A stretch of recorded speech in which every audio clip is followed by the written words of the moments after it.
The winter of 1944 did not arrive gently in Europe. It came like a silent executioner, tightening its grip around exhausted men who had already seen too much death. Snow buried the forests of the Ardennes, turning roads into white traps and foxholes into frozen graves. For most Americans back home, Christmas was approaching with lights and music. But for the soldiers of the United States Army in Belgium, Christmas was something distant, almost imaginary. They were cold, hungry, and surrounded by an enemy that had returned with a vengeance. And in the middle of that chaos stood the small Belgian town of Bastogne, a name that would soon echo through history. At the center of this story are two men who could not have been more different. General Dwight D. Eisenhower's calm, dependable commander, General Omar Bradley, and the fiery, controversial, larger-than-life General George S. Patton. Publicly, Bradley was the voice of balance, restraint, and careful leadership.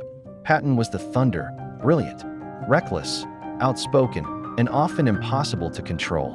What history recorded was their professional relationship.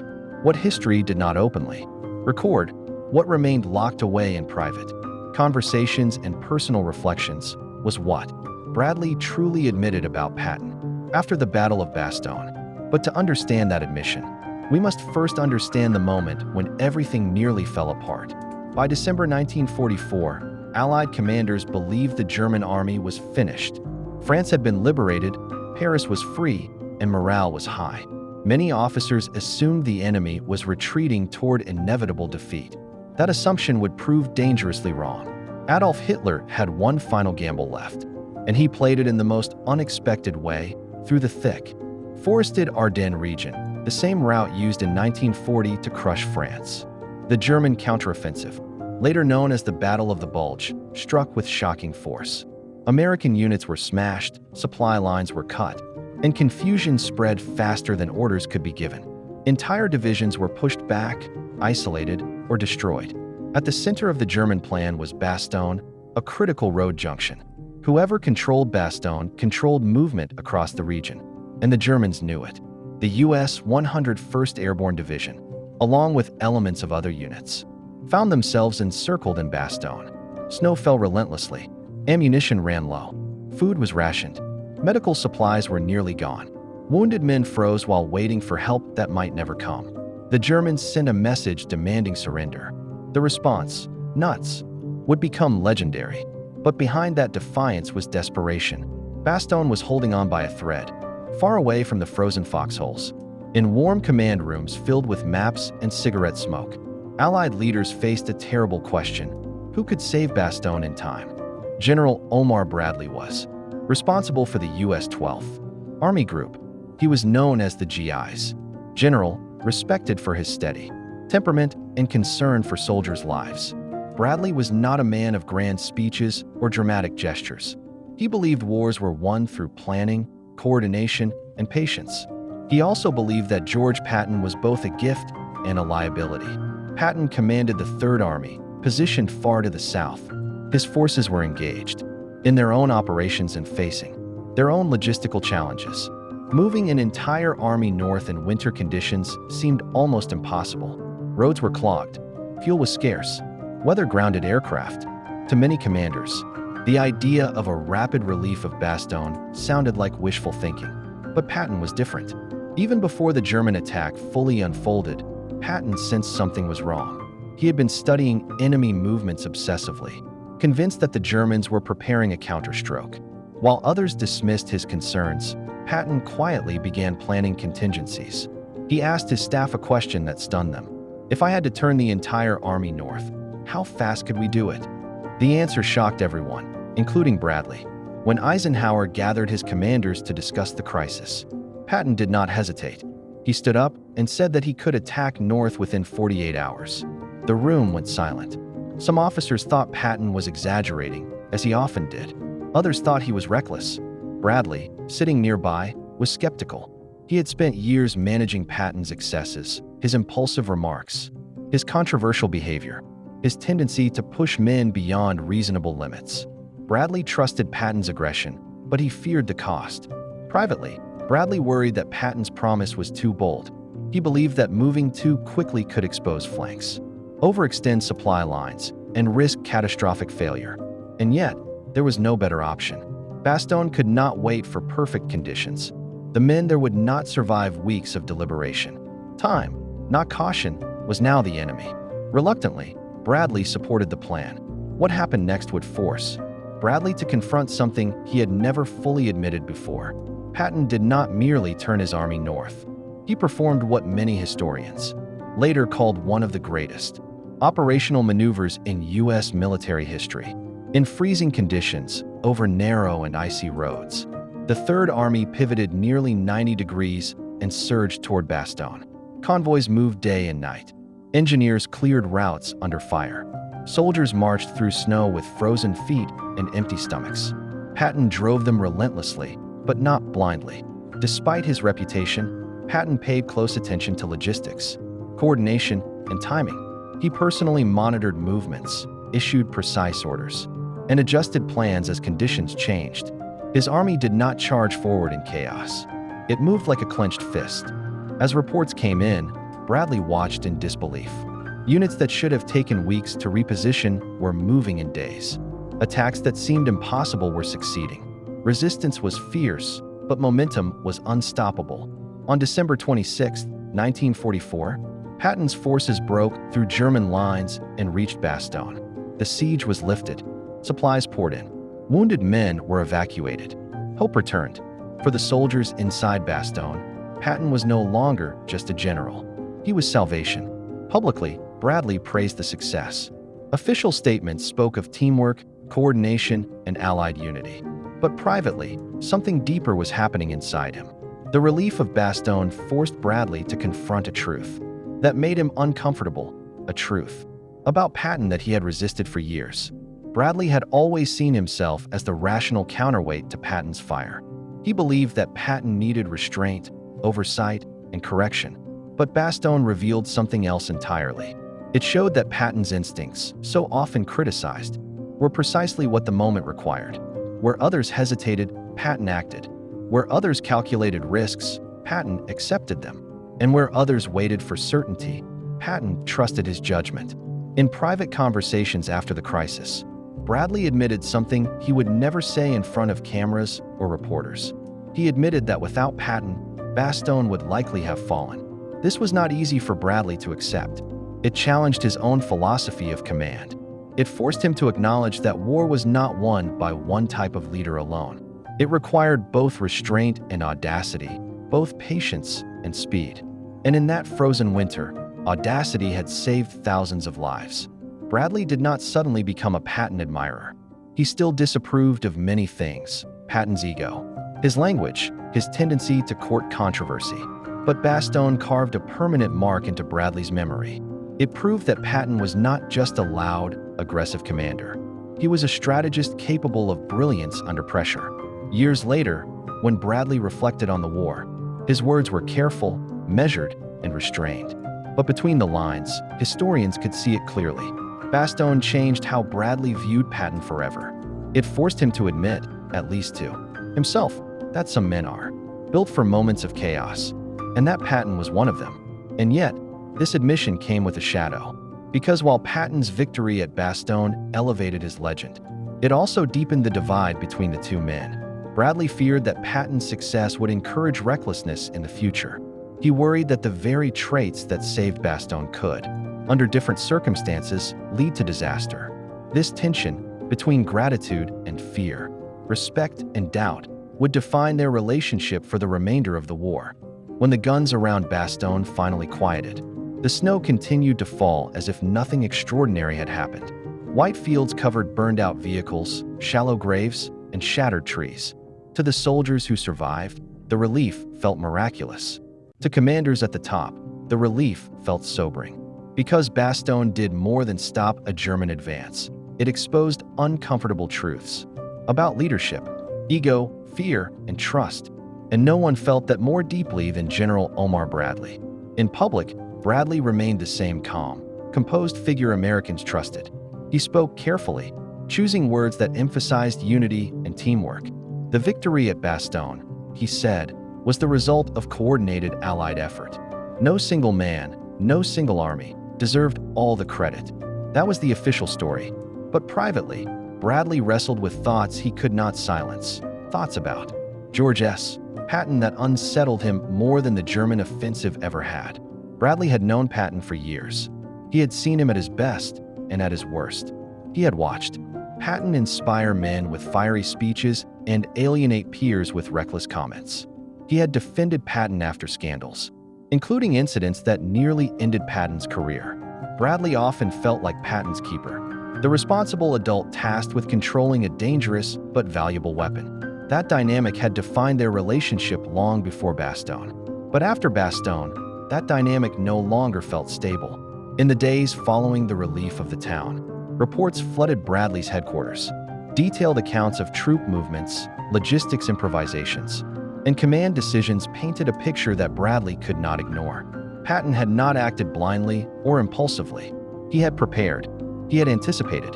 He had executed with precision under impossible conditions. This was not luck. This was mastery. Bradley read those reports late at night, long after briefings ended. Cigarettes burned down to the filter as he stared at maps and after-action summaries. The more he read, the more uncomfortable he became, because every page confirmed the same truth. Patton had been right about the German counterattack, about the urgency, about the speed required to save Bastogne, and Bradley had not been right. That realization did not come easily. Bradley was a man who valued reason and balance. He believed that steady leadership prevented unnecessary loss of life. He had built his identity around being the opposite of Patton. But Bastogne challenged that identity. It suggested that caution, in that moment, would have been fatal. Bradley began to ask himself questions he had avoided for years. Was Patton reckless, or was he simply faster at seeing reality? Was Patton dangerous, or was he just willing to accept responsibility others feared? And perhaps most unsettling of all, had Bradley underestimated Patton because Patton did not lead the way Bradley believed a general should? In private conversations with trusted staff officers, Bradley allowed his guard to slip. He admitted, quietly, cautiously, that Patton's performance had been extraordinary. He spoke of the speed of the maneuver, the discipline of the Third Army, and the clarity of Patton's intent. These were not words Bradley used lightly. Praise, from him, was rare and restrained. But even in praise, there was tension. Bradley worried about what Patton's success meant for the future of the war. Victory had a way of amplifying flaws as much as strengths. Patton's legend was growing rapidly among soldiers and the press. To many, he was becoming the symbol of American aggression and confidence. Bradley feared that this could embolden Patton, making him harder to control, more likely to push boundaries, political, moral, and strategic. Bradley's concern was not abstract. He understood the fragile balance of coalition warfare. The Allies were not just Americans. They were British, French, and others, each with their own sensitivities and political pressures. Patton's blunt language and disregard for diplomacy worried Bradley deeply. One wrong statement, one reckless action, could fracture trust at a critical moment. And yet, the irony was impossible to escape. The very man Bradley feared might cause disaster was the man who had just prevented one. This contradiction haunted Bradley. In his personal notes and later reflections, he never fully resolved it. Instead, it became a quiet internal conflict. He respected Patton more than ever, but trusted him no more than before. Bastogne had proven Patton's brilliance under pressure, but it had not erased Bradley's concerns about his temperament. As the war moved forward into early 1945, this tension influenced decisions in subtle but significant ways. Bradley continued to support Patton operationally, but he also kept a closer watch on him than ever. Orders were scrutinized. Communications were monitored. Bradley wanted Patton's speed, but not his unpredictability. Patton sensed this, even if it was never openly discussed. Despite his bravado, Patton was perceptive. He knew when he was being reined in. He knew when praise was tempered with suspicion. And while Bastogne had elevated his confidence, it also deepened his frustration. Patton believed he had proven himself beyond doubt. In his mind, Bastogne should have ended all questions about his judgment, but it did not. Instead, Bastogne became a turning point where admiration and mistrust coexisted uneasily. Bradley's private admission that Patton had been indispensable did not translate into full confidence, and that may be the most revealing part of the story. Bradley did not see war as a place for heroes. He saw it as a place for systems, coordination, and control. Patton, on the other hand, thrived on individuality, momentum, and personal will. Bastogne showed that when systems collapsed, when communication failed, and when time ran out, a man like Patton could make the difference. But Bradley feared what would happen when that same man operated without constraints in a less desperate moment. This fear shaped how Bradley spoke about Patton after the war. In interviews and memoirs, his praise was always measured. He acknowledged Patton's abilities but emphasized the importance of teamwork. He highlighted Patton's role at Bastogne, but never framed it as singular or decisive. To the public, it seemed balanced. To historians, it hinted at something deeper, a reluctance to fully credit a man who did not fit Bradley's ideal of command. Yet between the lines, the truth remained. Bradley knew that Bastogne was Patton's moment.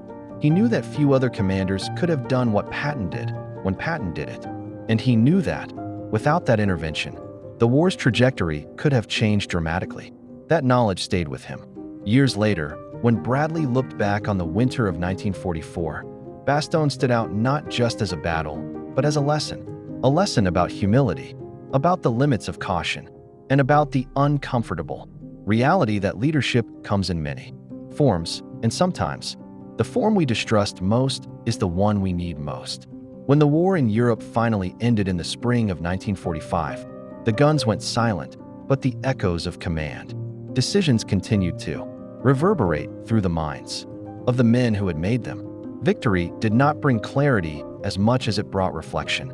For General Omar Bradley, the end of the war marked the beginning of a quieter, more personal reckoning, one shaped profoundly by what had happened during that frozen winter at Bastogne and by the man who had changed the course of it, George S. Patton. Public celebrations filled streets. Soldiers returned home. Headlines celebrated triumph and unity. But inside the senior command, there was an unspoken understanding that history would eventually ask difficult questions. Who truly made the difference when the war hung in the balance? Who took risks worth taking?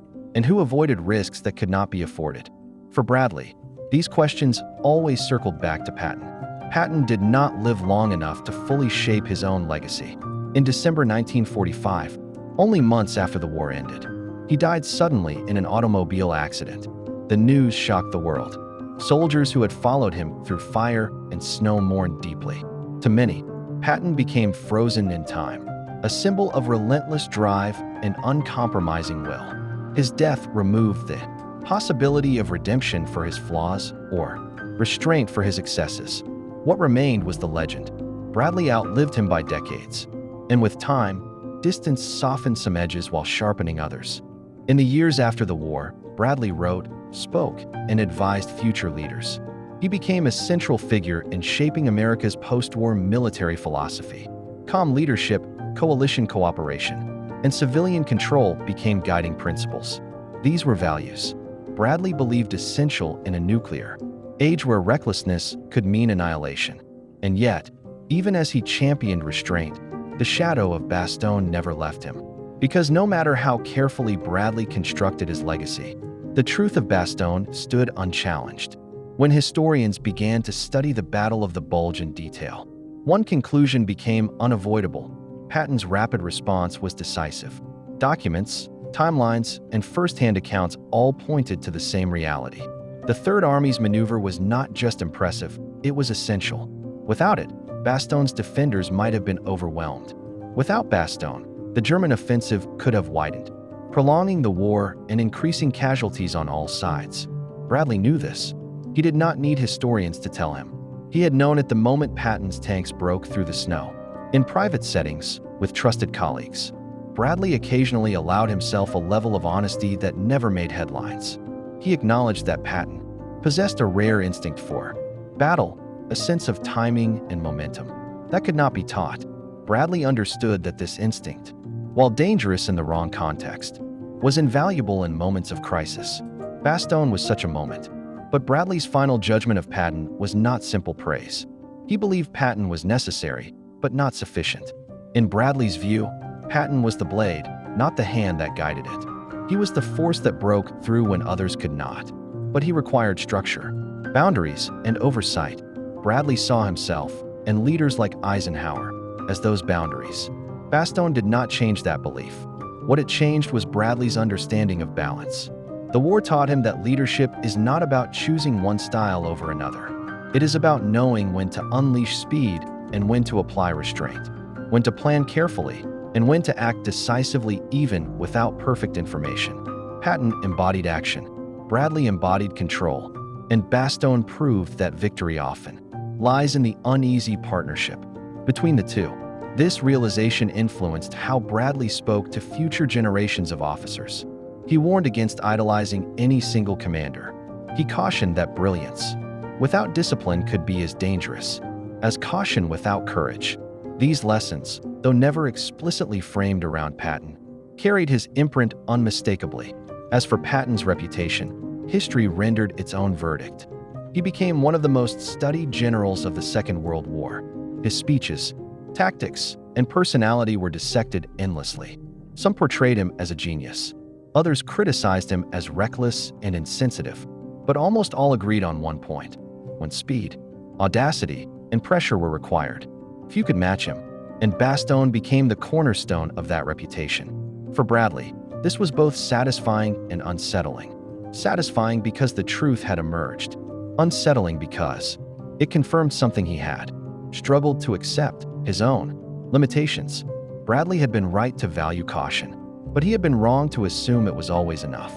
In the final analysis, Bradley's private admission about Patton was not a confession of error, but a recognition of complexity. War is not won by perfect men or perfect plans. It is won by imperfect people making hard decisions under unbearable pressure.